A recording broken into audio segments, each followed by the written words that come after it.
他現在已經被打下來，他就会再被打下来。美軍就要想說，是不是不能再派 MQ9去？我要派別的飛機去。你知道 MQ9一架多少錢嗎？3000萬美金。阿拉坎曼吉這種低空防空飛彈，一枚30萬美金而已。它就是取其輕跟小，以及機動部署，配合光電設備，所以說它能夠埋伏於山谷或是地形的這個崎嶇點，它可以直接就瞄準了。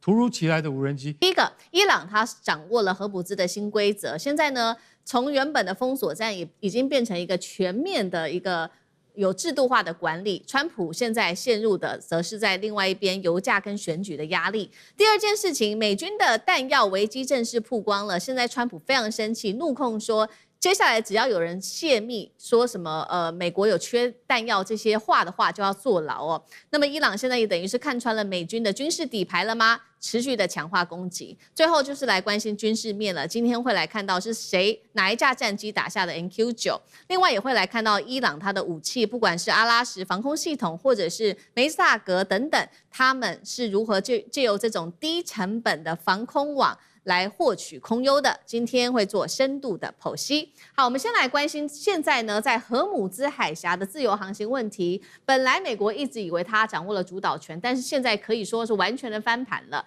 伊朗他在跟阿曼推動了這個荷姆茲的方案之後，他最新提出了一個非常強硬的一個提議條件。好，我們來看到這條件是什麼呢？伊朗他已經要求了，接下來通過荷姆茲海峽的貨物要付最高達7%的服務費，並且呢，這邊他也說了，國會正在審議一個新的法案，禁止美國跟以色列的船只，也就是這些敵對國家的船舶通過荷姆茲海峽。如果他們真的在這樣的狀況下還敢通過的話，那就會處以貨物價值10%的一個罰款，不管是對美國或者是對以色列。很明顯的，現在伊朗已經把戰場上面展現了它的封鎖能力，變成了一套管理的模式，而讓美國總統川普現在壓力還非常大的另外一個問題，就是剛剛說了嘛，因為伊朗掌握了荷姆茲，所以現在呢，油價再次的快速飆漲了。來看到昨天布蘭特原油單日價格上漲幅度3.83%，今天一度又再上升到了$83以上。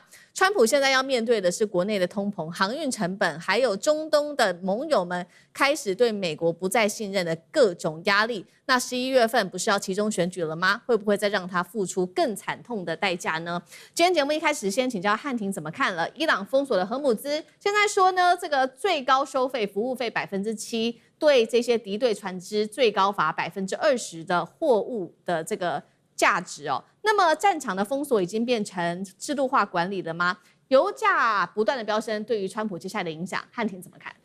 首先，伊朗的這個絕招呢，它收費然後進行啊，再來就要重罰。伊朗內部啊，當然是非常的歡欣鼓舞，因為伊朗老百姓確實這幾個月不好過啊，各種的封鎖啦、打擊啦、通貨膨脹等等。那收過路費這個方案提出來之後，民族主義的情緒瞬間被點燃啊！我們這個守下來的籌碼，憑什麼免費讓你通過呢？所以伊朗國內當然是非常支持的，但目前也只不過是個草案方案，甚至還在爭取當中，並不是已經落地獲得了實質的制度化管理權。目前都還在雙方的談判桌上彼此拉扯。因為美伊的談判，美國呢最不願意讓德黑蘭以勝利者的姿態出現。那怎麼美國打輸了像話嗎？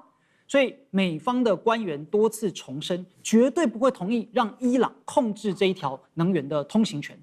那美方就主張完全不收費，伊朗呢要5到7%啊，那阿曼呢調和中間呢，所以當中還在一個討價還價的過程，而且最後能不能夠具體的落實執行層面，其實也不知道，因為現在雖然也有非常多的船呢滯留海灣，但也沒有人願意第一個去嘗試，我冒着被伊朗打的風險，然後去嘗試看看我不付費，或者呢我公然的反對伊朗，我也渡過這個海，也沒有。所以目前實際上的狀況其實並不知道。那距離真正的落地啊，包含了美國的反對啦，或者可能其他國際法的相關約束啊等等，那還有一大段的空間。那目前為止，川普才是最害怕拖的人，因為油價。回顧過去幾個月來的油價走勢，在戰爭之前2月27號，大約呢一桶是67到70美元上下。到了戰爭衝突高峰4月的時候，是布蘭特一度逼近到了$120。現在呢，雖然稍微下跌回穩了，可是呢，回落到$80上下，也距離戰爭之前60-70還差着一大截。所以景順的研究主管甚至給了一個判斷，他認為說，哪怕下半年海峽恢復，今年的均價可能還在3位數附近徘徊。而同樣的，當油價居高不下，那自然而然包含 CPI 啦等等的問題，就會讓川普沒有辦法繼續選舉。尤其在6月10號，川普被問到說，4.2%的通貨膨脹怎麼看？他來了句名言啊 ，I love inflation 啊，我熱愛通膨，對吧？這句話就瞬間被民主黨做成競選廣告，在全美到處播放。所以共和黨現在人心惶惶，11月的期中選舉，高油價就是民主黨最鋒利的刀。因此，川普非常的急啊，他還急到他在這個 G7 期間，他也宣布希望能夠趕快結束。因此呢，伊朗拖得起，反正他制裁已經好多年了。但是對於川普來說，時間反而就是他最大的敵人。好，所以現在總合起來，看起來包括了核募資的問題、油價跟現在造成的通膨問題，成了這個壓垮川普的一個很重要的因素。其實目前看起來，在軍事上，另外一個很重要的因素，同樣是壓垮川普的，還有關於美國的彈藥不足的問題哦。而且呢，現在衍生出來的問題就是說，那你美軍到底還剩多少可以打的武器呢？美國媒體特別做了披露，在這一場美伊戰事當中，美國方面大量消耗了遠程精準打擊武器跟它的防空攔截彈。好，我們先來看到有關於遠程武器到底消耗了哪一些呢？包括了2款這種陸基的長程精準飛彈 ATACMS 跟 PRSM。再來，我們剛剛講的攔截彈的部分是可以看到，包括了愛國者已經見底了，而且薩德一口氣已經暴減了80%的一個量哦。那川普也很緊張，他趕快否認說沒有，我們美國呢沒有這個彈藥庫存的問題哦，還有非常多的武器，而且呢我們的軍工企業正在快速的生產當中。那另一方面也很吊詭的是，他同一天也又承認了說有一些武器，對啦，確實正在減少當中。好，有一件事情比較誇張的事情是，川普呢最新他要把洩露軍火資訊的這一些人視為叛國罪，而且呢，他要求找出這一些洩密者，威脅要讓這一些人士坐牢。華爾街日報針對於川普的這些動作做了一個評論，認為川普這麼擔心消息洩露，就是怕伊朗掌握了消息會威脅美國在談判桌上面的一個談判的能力。好，首先是為什麼川普要這麼害怕所謂有關於美國的彈藥庫存的資訊被洩露出來？然後還說，如果真的抓到他們這些人的話，要讓他們坐牢，這是第一件事情。第二個事情是說，從軍事角度上來說，如果敵人真的知道了美方的彈藥深度的話，會影響到戰場嗎？那酈將軍這2個問題怎麼看？第一個川普沒有講謊話了，美國確實還有很龐大的彈藥，但是他的彈藥現在大概是炮彈、子彈這個彈藥是不缺的，但是他缺的是什麼？人家講你。美國現在缺的彈藥是能夠攻擊伊朗的這種精準武器、長程的彈藥，你缺哈。就像說我們剛剛講的，包括陸軍中程戰術導彈，或者是 PRSM 哈這種陸軍系列的，或者海軍所使用的戰斧型巡弋導彈哈，講的是你這些彈藥缺。那事實上這個事情我們已經講很久了。你知道這個彈藥來講的話，在軍中作戰哈是一門專業的學問哈。所以為什麼軍中編制有彈藥官？彈藥事實上是很難的。跟打仗最重要的，我們經常講打仗打後勤，後勤最重要的有3樣東西。第一個就是人吃的哈，我們官兵要吃的口糧糧食，你要讓官兵吃得飽，這是最重要的。第二個是機器要吃的，機器要吃的是什麼？是車輛、機器、油、飛機要吃的是油料哈。如果你缺少油料，你就沒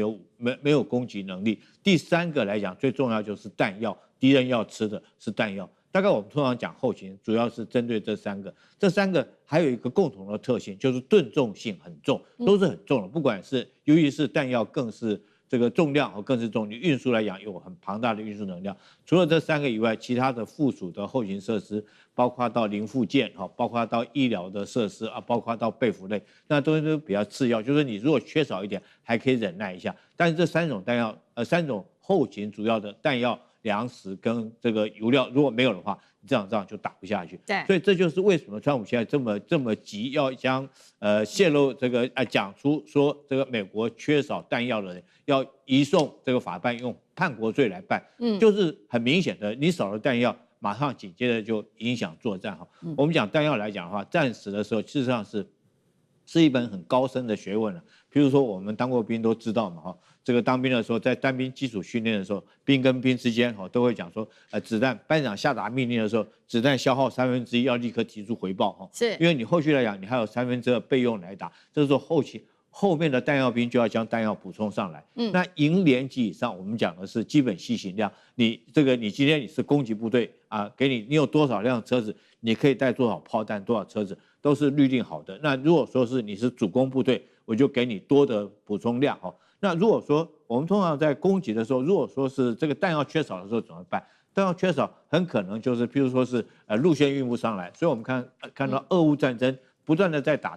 敵人的對方相互攻擊對方的後勤的轉運的樞紐，包括橋樑、包括道路、包括鐵路哈，也同時攻擊它的後勤設施，就是斷了你彈藥的來源。當你彈藥不夠，你就要收縮戰線嘛。我就是像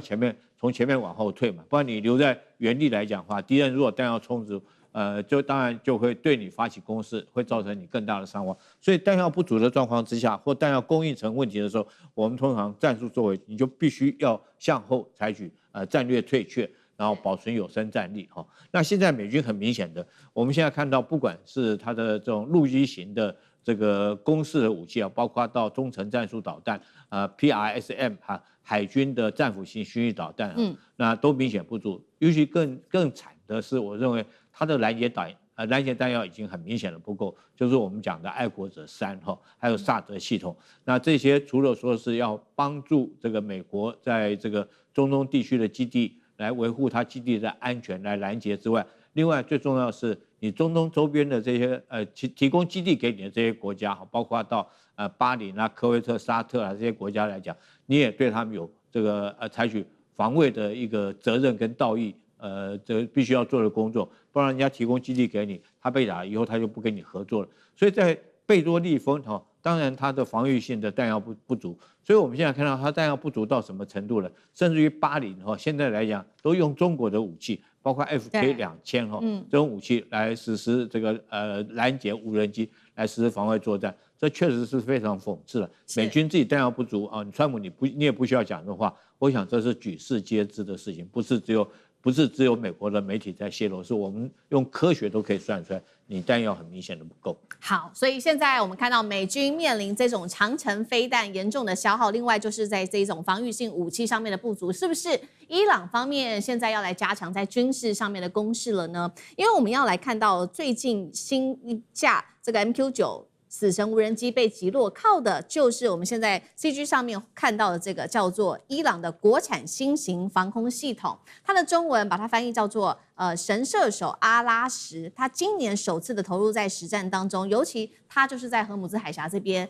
打下一架 MQ9死神無人機的，這是來自於伊朗的最新說法。這套系統有什麼樣子的一些功用呢？我們來看一下它的小檔案。首先，它的紅外線可以做導引，就可以具備全方位的攻擊能力。再來，它搜索跟鎖定目標的時候不會發射雷達訊號，因此不會觸發敵方的雷達警告。再來就是它有提升抗干擾的能力，跟它的射程比較遠，現在達到了8公里左右，射高是6公里。體積小、重量輕，可以單兵來攜帶操作，有利於做這種輕型的戰術車輛跟快艇上面裝上去哦。所以整體來看，它具備的這些功能包括它的量小型，然後當量小型，然後機動分散式的防空部署在戰場當中，就可以迫使美軍的無人機提高它的飛行的高度，直升機也會降低它的活動範圍，讓這些有人的戰機跟巡弋飛彈在攻擊時，他們就必須要投入更多的偵察跟電子戰的資源。幹哥怎麼看目前伊朗祭出的各式武器？好，這個伊朗新的叫做阿拉什卡曼吉這種就是低空防禦系統。那真的打下了一架 MQ9死神無人機。你知道 MQ9一架多少錢嗎？3000萬美金。跟以前我們的 F16的價格是一樣。不過現在 F16已經到了6、7千萬美金了。你就曉得無人機越來越貴了，尤其是這種高空無人機，對不對？然後呢，你像卡曼吉這種低空防空飞彈，一枚多少錢？一枚30萬美金而已。為什麼？因為它就是取其輕跟小以及機動部署，配合光電設備，所以說它能夠在埋伏於山谷或是地形的這個崎嶇點，它可以直接就瞄準了。突如其來的無人機，以前無人機在俄烏戰場上，我跟你講，如入無人之境，因為沒有反制，沒有什麼適當的那種反制的系統，它比那個低空飛行的 A10它還要慢，然後呢，它飛得還要低，那你怎麼攔它呢？所以說以前烏克蘭就吃了很多像這樣子的虧，但俄軍也一樣吃這樣的虧。可是現在像伊朗這個就是神射手這種武器，它出來之後，你就會覺得說，死神是專門看我們的，現在我们來看你，對，因為以前 MQ9都是它在，你知道它可以滞空多久嗎？它可以滞空到19個小時。一整天都在你頭上飛，你就會覺得，一天只有24小時，它可以滞空19個小時，你就覺得這個飛機永遠都在盯着我看，很可怕。為什麼？因為你很難抓它，不容易抓得到它。它不是標準的系統。什麼叫標準的系統？標準的系統就是你是高速侵入的戰鬥機，那個都是音速或是接近音速的，然後我們用昂貴的雷達捕捉系統來捕捉你。你就會覺得那是一整套現代化作戰應該是這樣。伊朗現在的觀念不是這樣。我現在降下來，我的射程只有8公里而已。你如果任何低空侵入的，不是只有 MQ9而已，低空飛行的 A10或低空飛行的 F16都有可能被我這種防空系統給打下來。這是最重要的。除非說你飛得很高，那我們伊朗也有飛得很高的系統去對付你。可是平均的作業的維持費絕對比美國要來的低得多，那你再派嘛，你再派你的 F15或 F16來嘛，你總有一天會被我打下來，而總有一天你會在現在這一架 MQ9是在荷姆茲海峽上空被擊落的，那大家都覺得司空見慣，為什麼？因為荷姆茲海峽美軍不可能派有人戰機去，太危險，那都是無人機去在那邊，那無人機只有一種，就 MQ9，所以 MQ9被打下來是很司空見慣的事情，不奇怪。可是現在如果說他現在已經被打下來，他就會再被打下來。他如果再被打下來的話，美軍就要想說，是不是不能再派 MQ9去，我要派別的飛機去？代表什麼？這件事情最大的意義是在，這不是什麼高昂精密的系統，但是它對於美國的前線偵察已經直接造成了威脅。所以中央司令部，你現在要想說，我現在要發動下一次的攻擊，是不是要把這些飛彈陣地給打光，我們的無人機或我們的低空戰機才能夠保持我們的有生力量。所以這件事情就變成他們美國軍方一個很頭痛的問題了。川普喊話了，他下周再繼續打下去的話，會炸伊朗的電廠、橋梁，現在都已經到這些民用的設施了。伊朗反嗆，他要讓整個中東的基礎設施跟着一起賠賬，美伊衝突進入了全面毀滅戰嗎？第二件事情，伊朗的納斯爾2號連續的10波攻擊，專門打擊的目標非常的清晰，當中包括了美軍的雷達系統、燃料跟指揮節點。美軍的軍費現在已經是燒到了1000億美元了。這場戰爭到底是誰在消耗誰呢？第三件事情，美軍宣稱他封鎖了荷姆茲，但是現在航運的公司是拒絕接受美軍的護航的。伊朗他現在看起來是靠着飛彈、無人機、海上威脅，已經完全突破美國的海上優勢了嗎？今天就這些議題，我們會一起來做關心。中東戰場可以說現在是來到最危險的時刻了。來自於美國中央司令部最新的證實，16日再度的發動對伊朗的第6波打擊，鎖定的目標包括在伊朗南部的沿海城市哦。它的目標是要削弱伊朗的軍力，並且持續在海上也做封鎖。這一次的封鎖，美軍迫使了3艘船試圖突破封鎖線的商船是全面的大轉向了。再來看到伊朗的國營媒體也正式的證實了，確實美軍針對他們的這個攻擊力道是非常強大的，包括去攻擊它的機場、火車站、橋梁都變成了一個目標，包括伊朗當地最大的一個港口也挨轟，2座靠近荷姆茲海峽的重要橋梁也被炸。造成2死4傷。這個時候，美國繼續的嗆聲，來看到官方怎麼說的。李威特補了一句：因為是伊朗的問題，他當初違反了承諾，所以遭到制裁。德黑蘭已經主動的求和了。真的嗎？德黑蘭有求和嗎？伊朗的外交部最新也直接回嗆，美國犯下多起戰爭罪，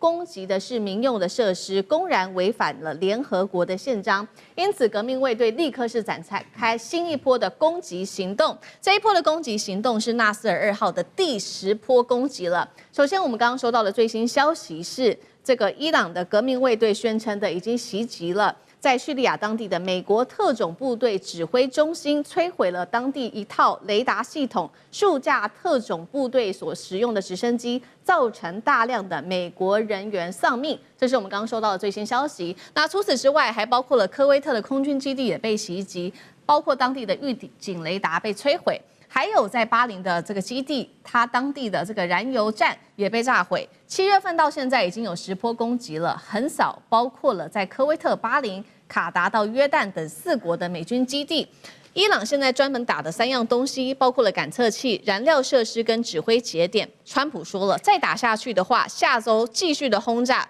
鎖定的是當地的發電站跟橋梁。那麼革命衛隊再回嗆說，美國真的敢這麼做，攻打基礎設施的話，接下來中東所有完好的基礎設施都變成伊朗的打擊目標，看起來是要把它整個波及到中東的盟友們去做攻擊。今天節目一開始，先請教酈將軍如何看這一波雙方所發出來的戰略訊號？川普他也喊話，下周會去炸電廠跟橋梁。伊朗說，你這麼做，我就會摧毀所有的在美軍在中東的建設。真的話，這一波攻擊會一路升級到底嗎？還是跟過去一樣，川普可能會 tackle？ 酈將軍怎麼看？首先這個伊朗的戰果，我這邊也跟各位觀眾報告一個最新的一個戰況哈。伊朗這一次來講的話，納斯爾2號現在最新的一個訊息是，這個美軍部署在伊拉克叫做庫爾德斯坦的這種埃爾比勒國際機場的愛國者3的導彈基地已經發生殉爆被打了。同時，在這個時間，美軍準備空襲的 F-35戰機也在波斯灣上空發出7700的代碼，7700代碼就是代表它要緊急迫降。所以美軍在這次這一波跟伊朗的戰爭，我們看出來它的戰果並不如他所預期的這麼好，甚至於很明顯的在這個在戰況上面很明顯吃了暗虧。所以我認為白宮發言人李威特他所講的話是謊言。這個現在來講，我不認為德黑蘭會主動求和，因為這場之後的這次的戰爭，很明顯的是伊朗主動求戰，那美國很明顯的是被迫應戰。那伊朗他會主動求戰，代表說他在戰前已經做好各項的作戰的計劃跟準備，他才發動這一波的攻擊。那美國很明顯的是被迫應戰。伊朗是怎麼樣主動求戰呢？他借着攻擊經過荷姆茲海峽的這些油輪，他說你只要不按照我規定的航線來走的油輪，我都攻擊哈。那再說，那他所規定的就是要走他靠近伊朗北邊的拉拉克那個島的航線，但是很多油輪是要走南邊靠近阿曼這個航線。那你只要走靠阿曼的這個伊朗就發動無人機對你們來實施攻擊跟打擊。那美國為了讓荷姆茲海峽能夠保持暢通，所以他這發動一波對伊朗的這一波的反擊攻擊。所以你說這次行動很明顯的是伊朗主動求戰，美國是被迫應戰。那為什麼我講說美國被迫應戰？因為我們從之前包括到這個伊朗美伊雙方 MOU 簽了協議之後，我們看到美國在很多動作已經做了戰略退卻的動作，包括他將部署在中東地區的 B-52轟炸機這些這個還有在約旦基地的戰機都已經加油機都已經撤回了。另外也看到他將這個林肯號航母向後退了200多公里，這都是報章媒體有披露出來的一個確實訊息。所以很明顯的，美軍來講已經準備做戰略轉移，因為他在這個地方事實上已經這個耗費了4個月這個包括到林肯號航母已經200多天沒有靠岸休息，大家都已經受不了了。所以很明顯的美國撤退，但是這時候伊朗很明顯的就不讓你走，我主動採取攻勢。那美國現在能夠處理的大概有3種方案。第一種方案哈，你就必須要直接這個對伊朗內陸地區的所有導彈發射基地、無人機發射基地來實施攻擊，不然的話，它在內陸它一樣可以打得到你波斯灣。經過荷姆茲海峽船只，它的無人機射程可以高達300多公里哈，導彈射程甚至於上千公里。它要攻擊荷姆茲的這個船只來講的話，事實上是輕而易舉。那我們現在看到今天為止，美國只能對伊朗的沿岸地區來發動攻擊，但是並沒有看到它對內陸重要的導彈發射基地來發動攻擊。是第二個，美國能夠採取的就是要靠地面作戰。如果說你不採取地面作戰來講的話，事實上沒有辦法拔除伊朗這些沿岸的這種對荷姆茲海峽油輪構成這個威脅的這些這個無人機或者是導彈的基地，或者是甚至於無人艇，你是沒辦法拔除的。那你就必須要控制荷姆茲沿海的這7個離島。我們昨天有講過，大不通、小不通和拉拉克這些島，你如果說沒辦法用地面控制來講的話，這些島一直都掌握在伊朗手上，它就隨時可以对通過荷姆茲的海峽來發動攻擊哈。那第3個，我覺得川普可能還有一個選擇就是回歸到談判桌上面來。跟伊朗來進行這個來繼續談判，但是如果說這是對美國來講是損害最少的，你繼續打下去，我們都知道美國現在馬上面臨的國內的選舉，馬上面臨選舉壓力，還有美國這次戰爭這個預算的膨脹哈，聽說將近花了上千億美金，那老百姓已經受不了，所以美國如果說願意跟伊朗談判來講的話，那當然會中了伊朗所望所求，那伊朗會對美國來講的話，在談判桌上面會要的更多，這也是川普到現在為止他進退兩難，他不知道幹嘛，打不下去哈，打你可能沒有做準備，談的話，那你必須要這個割更多的肉去餵伊朗，所以說我覺得川普來講的話，現在面臨這個舉步維艱的這個困境。好，所以這場戰事打到現在，從7月份這種大規模的攻擊，現在看起來整體來說，伊朗還是掌握目前的戰爭的主導權。那美國有一點是被迫應付，跟着打下去。那尤其我們也來看到細節，這次伊朗也是鎖定它的目標是非常的精準，它有鎖定它的目標，像是專打美軍基地的雷達啊、燃料設施、後勤節點、指揮中心。那這當中背後的戰略策略是什麼？再來就是剛剛我們收到的最新消息，說這個美軍在敘利亞當地的特種指揮中心也被摧毀哦，一套雷達系統跟數架的直升機等等，這對於美軍的傷害又有多大？那將軍怎麼看？那這一次伊朗大概2個目標，第一個他專門打美軍駐在中東地區的有生戰力，後勤就是有生戰力，因為大家彼此消耗戰，那消耗戰後勤第一啊，把這些不管是它的油庫，或者是燃料，或者是彈藥庫，或者後勤維修中心炸掉，這是有生戰力。後續的有生戰力，美國所能夠發揮就相對有限了。所以你注意看，這個就是它摧毀有生戰。第二個，關通系統，因為關通系統是預警的。那伊朗過來的是導彈打美國，伊朗過來的是無人機打美國基地，那它讓美國在這方面預警能力降低。那怎麼？我打你的關通系統，打你雷達站，讓這一方面呢沒有辦法能夠充分的能夠掌握預警，那你的整個的作戰的預警時間跟空間就很短暫。再來就是說，那這個關通系統也包括了作戰指揮中心，這個是指揮管制。那指揮管制包含纵向的指揮管制、橫向的指揮管制都會受影響。這樣美國所能夠發揮的統合戰力，就戰力值就會慢慢下降。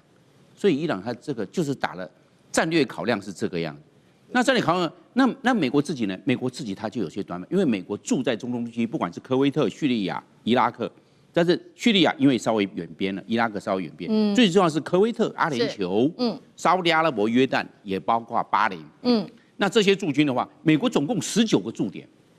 它在駐在國是分散，在當地國的時候是集中在那個基地。那你一集中，你就很容易被打。如果你分散的話，我讓你離伊朗，我那麼多那個地方，讓你那不知道你要打哪個是重點，我都分散屯除，保持我這個戰力保存能夠做得很好。沒有，你在驻在國就在這個地方，為什麼？它比較好管理，但是你這個剛好被伊朗專門就打你這個幾個地方。比如說經常提到的這個史密提到什麼烏代德空軍基地啊，什麼在巴林的什麼第5艦隊指揮中心啊，就是這個樣子，因為你都在集中嘛。那這個其中剛好就被打。那美國有3個打法，第一個人數少，美國在中東的駐軍呢，常態保持5萬人，那有15000人在科威特，所以科威特是最多。你能夠發揮多大戰力？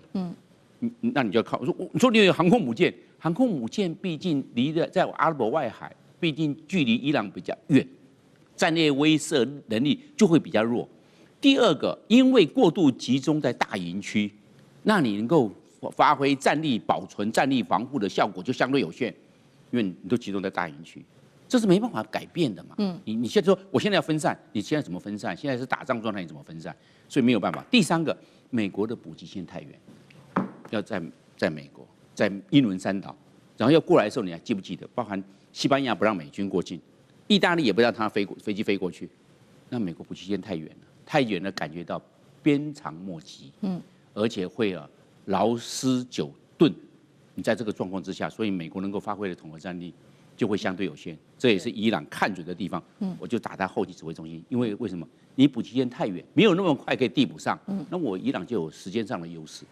好，但我們也來看到說，現在呢，其實美伊雙方也在力拼的，就是要持續的掌握這個荷姆茲海峽的主導權。那最新消息，我們看到來自於路透社的最新報道說呢，多家的國際航空公司根本拒絕美軍的護航行為哦，甚至有航運業者直接喊出了一句話，他說：“美國似乎無法控制局勢。”好，除了荷姆茲無法控制之外，我們來看到的是，現在伊朗也還沒有祭出他的殺手鐧，包括呢，伊朗的最高指揮部已經畫下紅線了，絕不允許美國介入荷姆茲海峽，這是不可逾越的紅線。那接近胡塞的人也說呢，飛彈跟無人機現在已經部署在曼德海峽附近了，只等待伊朗來命令就會來同步鎖定曼德海峽。另一方面，美軍的軍費則是持續的高漲，現在最高已經喊到軍事支出是達到1000億美元，遠超過官方當初公布的310億美元。那賴老師怎麼看？目前包括了航運公司的態度，他們還是不願意買單川普。那川普接下來會怎麼做呢？難道拉着全球跟他一起陪葬嗎？還是想個辦法找個台階下嗎？賴老師怎麼看？川普搞砸了，他也沒有什麼台階可以下了啊，因為他一直說伊朗要跟他求和，要跟他談判。那伊朗已經用行動用行為來證明他沒有要求和，沒有要談判。為什麼？因為他還是繼續的對美國的軍事基地採取猛烈的打擊，而且已經打到更遠的約旦了啊。約旦在過去是美國前沿基地中的屬於比較後勤補給的一個後備預備隊的一個比較安全的位置，但是在這一次伊朗的攻擊，很明顯的你已經看到了，它遭受到猛烈的打擊。這個對於美國來說是噩耗，是壞消息，因為 F-35也好，或者其他的指揮中心、雷達，因為過去的 SAR 系統就是裝在這個地方來保護它的大本營的安全，但是很明顯的现在已經被突穿了，被打了。所以對美國來說，當約旦被打的時候，其實對他來說，比科威特、比巴林、比其他的所謂的第5艦隊的司令部被打，其實這個消息還要嚴重。對美國來講，這個事態更加的嚴重，是因為那些很早就被打了嘛。對。那軍隊也已經有生戰力也已經是轉進了，撤到其他的一個地方去。可是問題就在於約旦呢，約旦相對來講過去是比較安全的，但是現在已經遭受到這個伊朗的攻擊。美國現在在研究的是伊朗是透過什麼途徑來對它進行攻擊。好，既然美國沒有辦法逼的這個伊朗求和，伊朗也沒有打算要求和，那雙方就僵持在這裡，那川普就搞砸了。所以現在還是需要第三方出來斡旋。可是問題就在於川普的沒有信用，那怎麼去斡旋呢？也就是說，你明明簽了 MOU 這個備忘錄，那怎麼你還開火呢？那你簽了 MOU， 你還開火，伊朗反擊，你又加碼，伊朗再加碼，所以整個過程中就是你美國搞出來的嘛。那你美國搞出這個玩意來，你今天卻要伊朗來主動跟你說，我來求和進行談判，這個緣木求魚，不可能的事情。那不可能是怎麼辦？那他的問題就在於伊朗已經重新封鎖海峽，美國也重新封鎖伊朗的這個海峽，也就是說，美國是對於伊朗的船艦進行封鎖，可是伊朗是對荷爾木茲海峽進行封鎖，美國無法護航，這問題就在於美國無法保證100%的護航。那既然沒有辦法護航，哪一家商船願意冒這個風險？戰爭被打的這個風險，沒有人願意冒這個風險的話，那請問一下，這個海峽什麼時候能通？所以大家為什麼會擔憂國際油價又要開始飆漲起來？這是第一個問題。第二個問題就是，伊朗已經下了一個死命令，也就是一條紅線，如果它的能源設施被炸，那胡塞組織就要去封鎖曼德海峽。那胡塞組織有沒有能力封鎖曼德海峽？有。美國有沒有能力打通曼德海峽？沒有。那一旦曼德海峽被封鎖，蘇伊士運河就完蛋了。蘇伊士運河一旦被切斷，也就是因為紅海被封，蘇伊士運河就沒有作用了。一旦沒有作用，那你歐洲的產品，尤其是南歐的意大利等、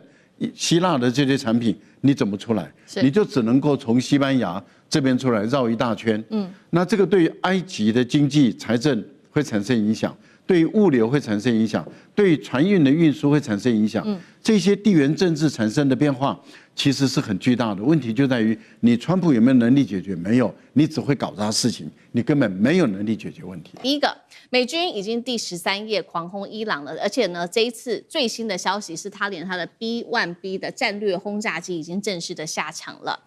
但是呢，伊朗卻反手攻擊，包括了在美軍的基地，而且這一次不一樣的事情是，他獵殺的目標變成了這種高價值的軍事裝備。美軍火力全開，能夠打垮伊朗嗎？還是會陷入一場泥淖當中，成為長期的消耗戰呢？第二件事情來看到，我們剛剛特別提到的，伊朗反手打的是美軍最昂貴的裝備，當中有什麼呢？包括了防空雷達，還有戰機的機庫，一直到無人機，全面下手，打眼睛斷翅膀的攻勢，真的能打垮美軍防線，出現破口嗎？最後等一下來關心到的2條能源命脈，從荷姆茲海峽到紅海，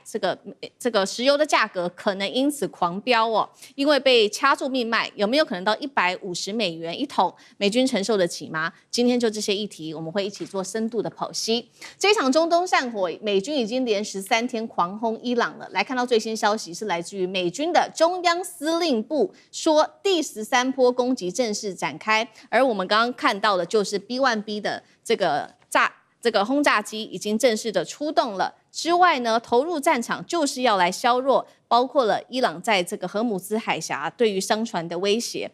川普進一步放話說，接下來還有另外一波規模超級大的史詩級怒火的一個攻擊行動，他更是強調說，接下來如果他一聲令下的話，以色列會在2分鐘之內可以到達，並且以色列就會加入在戰場當中了。那麼《華爾街日報》也特別爆料說，中東目前呢，我們看到美軍早就已經部署好各式的兵力了，包括數萬名美軍，還有超過10艘的軍艦，2個航母打擊群，甚至11艘的飛彈驅逐艦，還有這個我們看到的是海軍陸戰隊的遠征隊，都已經蓄勢待發在中東地區。來看到伊朗的部分，立刻做的反擊，除了針對於約旦的美軍基地之外，還包括了在科威特，而他命中的都是這些高價值的目標。先來看在美軍的這個約旦的基地哦，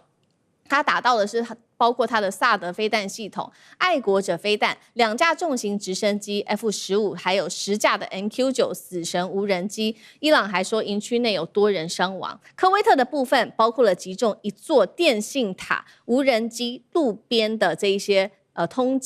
邊境的通道等等，也同樣的，他說有部分的美軍人員受傷。所以呢，我們可以看到這一次伊朗的戰略打的都是高目標、高價值的這些目標。節目一開始，先請教酈將軍怎麼看伊朗現在專門鎖定這種高價值的資產背後的戰略目標是什麼？你知道作戰指揮官最重要一件事情，要了解他的作戰任務是什麼。所以我們來講的話，當一個指揮官，首先你要知道說是本身的任務，緊接着下來，你才能夠做你這個戰術目標的選擇。那我們現在看看這個伊朗現在革命衛隊他的可能的作戰任務有什麼？第一個，他是不是在殲滅美軍的有生戰力？我不認為他在殲滅敵人有生戰力，他不是以把你美軍這個消滅打死幾個人或者怎麼樣，不是重點。那他的重點是什麼？他現在最主要任務是借着戰爭將美國陷入一場泥淖之中，以為什麼？以為他自己後續在談判桌上面爭取談判有利的條件。也就是說，荷姆斯海峽將來是我要掌控到，這是他戰爭的一個最主要的任務，在这個最主要目標在這個地方。所以依據這個目標，他就做他的戰術目標的選擇。他現在要選擇什麼戰術目標呢？第一個我們講，第一個是他最容易達成他的任務的目標。什麼任務？什麼樣的目標讓他能夠達成任務？他不是去打美國軍艦，我打不到嘛，對不對？我就打你約旦的基地，打你伊拉克基地，造成你美國在這個地方大量的軍事的損耗，讓你美國疲於奔命，造成你國內民眾的反彈，將你美國陷於這場戰爭的泥沼裡面，拖住你的後腿，不讓你走，這是第一個。所以他選擇目標，我們看他打擊的是約旦美軍的空軍基地。第二個，他選擇什麼目標來打擊？第二個就是對我危害最大的目標，打仗你一定要打擊讓你危害最大的這種目標，將它消滅掉，不然它對你來講的話，之後會對你造成最大的危害嘛。那我們看到現在來講，你看看回頭去看，你檢視伊朗革命衛隊打擊的這些，是不是都是他對他危害最大？因為伊朗現在很明顯，他最擔心的是什麼？是美軍對他空襲。如果美軍我們不管是 B1B 轟炸機，或者是像去年的5月重錘用 B2 轟炸機，然後或者是說跟以色列聯手起來用這個戰鬥轟炸機，對他重要的橋梁、變電所來，或者是這個實施斬首作戰。所以第一個他打他的空軍，那我自己又沒有空軍，所以我最先優先選擇什麼？一定是你防空雷達。所以你看到現在打他的是防空雷達，然後打他的是这個制空作戰的措施。制空作戰不一定要到空中開飛機去打仗，我叫你機庫打掉，我叫你跑道打掉，你就無法制空作戰。所以第三個，他有選擇的手段很明顯的，他用什麼方式來打？第一個遠程的，他用導彈來打；近一點的，如果說在無人機的射程之內，他用無人機來打。所以我從現在整個美伊戰爭發生到現在，我個人認為說是不要小看伊朗這個國家，它畢竟是一個波斯古國，它有它的戰略構想。我們反觀，如果拿這個邏輯去檢討美國現在這場仗，是不是打得一塌糊塗？從到你不曉得你在打什麼仗，你的戰略目標什麼？到底是要這個照他自己這個川普之前所講，是要這個解除伊朗的威脅，推翻他的政權，還是幫以色列鞏固以色列安全？沒有一個目標，你看不到他作戰任何目標，而且他的這種目標跟他作戰所採取的手段是不一樣。他作戰的手段用了什麼？去斬首作戰，對不對？去轟炸人家的發電廠，去打人家的橋梁，這就造成伊朗的民眾更埋怨、更痛恨了。那你沒有依據你的戰略目標來實施你的打擊範圍，所以我認為說是美軍如果跟美國跟伊朗從戰事發生到現在，很明顯看出來，美國來講是亂無章法在打一場仗。反而我們看伊朗，他如果說按照軍事邏輯來看的話，他有他的戰略目標，他有他的打擊手段，一步一步都按照他的作戰計劃來實施來遂行。好，所以看起來伊朗整體來說是比較有戰略這個節奏的。那現在看起來，那美軍的防空系統的部分呢，我們剛剛也特別提到了嘛，建立了超過這個幾十年的最強防空體系，難道現在真的是被打破了嗎？那幹哥怎麼看？好，那最昂貴的就是薩德系統。薩德是終端高空防禦系統。就美國所有的系統裡面，大家認為愛國者是最耳熟能詳，對不對？可是薩德是真真正正那個要接受彈道飛彈攻擊的考驗的。那所以說，愛國者還不一定他完全要能夠遂行這樣的任務，因為愛國者是中高空，薩德是真正的高空，連這種系統都被伊朗給打掉了。我那時候在看這個新聞的時候，我心裡在想，我們不是有很強大的電子反制系統以及預警系統嗎？美國人最標榜的就是我在你要打我之前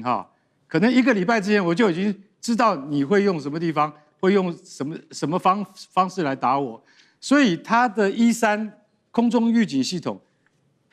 在地面上被摧毀了，那就很驚人了。然後他的薩德系統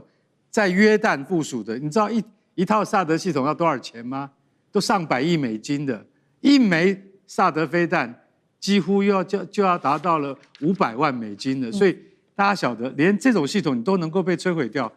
這幾十年來美國標榜的系統好像一夜之間出了問題，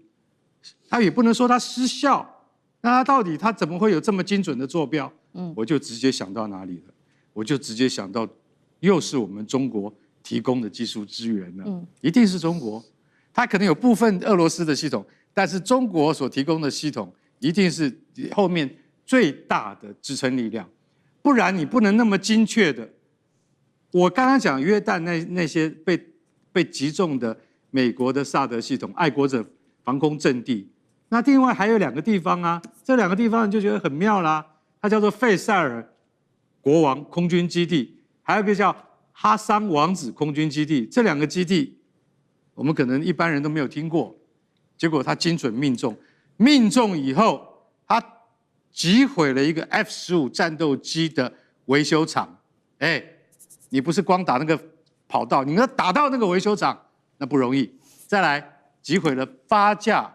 MQ-9死神無人機，這些東西加起來，我就覺得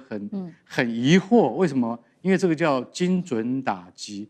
依照現有的伊朗的彈道飛彈的精確度沒有那麼高，但你怎麼打得到？這就是我最懷疑的地方。所以現在已經不可同日而語了，跟以前不一樣了。那你現在接下來再打，川普現在雖然經過了眾議院啊否決，說你不可以隨便派兵，結果後來參議院就說，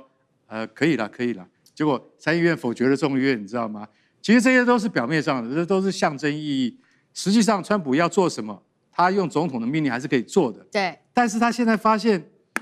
這個損失好像很嚴重啊，能不能夠再發動他所謂的要讓伊朗更痛的大規模打擊，我真的很懷疑。好，我們現在看到很多都是在空戰的部分哦，這個美伊雙方互轟。如果來看到，請這個苑老師幫我們看到海上的部分，其實現在我們要特別關注到的就是2條的海峽都被封鎖住，不管是我們先前提到的荷姆斯海峽或者是曼德海峽。我們先來看到現在最新的消息是《金融時報》的報道，2艘希臘的郵輪其實他們試圖要沿着阿曼的海岸通行，卻遭到伊朗的飛彈攻擊。這是美伊雙方停火之後第7次的第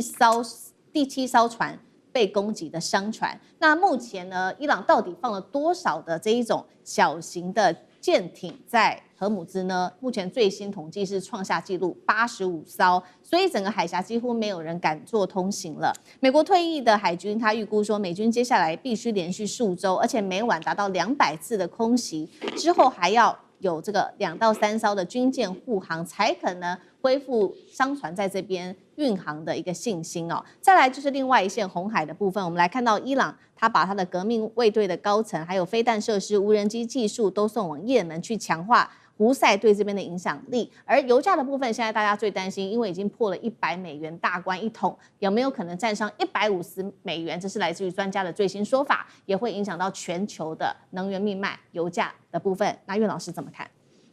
剛剛主持人所講的這些重點呢，牽涉到3點呢，非常重要，涉及到這場莫名其妙的戰爭。啊，這場戰爭從頭到尾的話呢，也語言不詳，毫無目的，打停打啊 ，MOU 才剛簽的，我自己還花了一些腦筋記着14條，現在突然就馬上取消了啊！這個我跟你講，這真正莫名其妙。首先第一點呢，這個大家要了解啊，這個伊朗的話呢，對於這個荷姆茲海峽原來是自由通行，現在變成我主導。我知道，不管收不收費，反正服務費收定了。你要過阿曼海峽，那個阿曼那個地方的話呢，是過荷姆斯海峽。那你希臘船沿着阿曼過，照打不誤。這個訊號非常嚴重。是。然後第二個的話呢，所有的這個船呢，你看這邊所講到的話呢，就是連黃金啊、飛彈啊、設備啊什麼的、軍人啊什麼的，通通都派往也門的胡塞武裝。我強調哈，也門進去如入無人之境，也門是一個伊朗的敵對國啊。那胡塞是也門裡面的叛亂組織啊，現在提供也門的叛亂組織如入無人之境，表示這個情勢多混亂。現在也門的這個胡塞武裝裡面所出現的一個現象，就是說，他要鎖住紅海另外那邊。為什麼這個紅海這邊這麼重要？因為它是曼德海峽。大家打開地圖一看，就原來的話呢，中東波斯灣產油的大國是沙特，沙特的油透過紅海還算是勉強可以出來。現在沙特的話呢，也門這個叛亂組織胡塞警告沙特不能夠經過，所以沙特就嚇到了，就不敢經過，不敢經過整個波斯灣2條海峽，一個荷姆茲，一個曼德海峽，鎖得緊緊的，一滴油都出不來，沒有油船公司敢再繼續送油的。那在這種情況出現了第3個問題，大家知道油價吧？現在已經估到多少？原來我跟我自己做私募基金講，他們估的油價就是180，那現在的話呢，你剛剛講說是可能150最高150，那個時候是想到那個 MOU 大概有點希望了，降到70、80不到啊。那現在一下子 double 了。那我問大家，世界的經濟哪裡受得了？我們要講我們自己就好了嘛。講我們自己裡面涉及到了油氣，那這個還得了？那個台灣夏天的時候可以洗冷水澡，你到了冬天怎麼辦？那看樣子這場戰爭不會結束的。所以說這裡面整體，而且我覺得最嚴重的是，伊朗真的是卯足了勁，把他所有的反抗之父全部搞起來。最近聽說以色列殺了那個哈馬斯，殺了個半天，哈馬斯又起來捣亂了。對，好像還得了，都沒完沒了了。那這個中東沒完沒了以後，這個油怎麼辦呢？我跟你講哈，這個只有靠這個大陸是沒有問題，那靠俄羅斯的油嘛。所以這個情勢真的是非常非常麻煩，沒有人知道為什麼，也沒人知道下面要怎麼辦。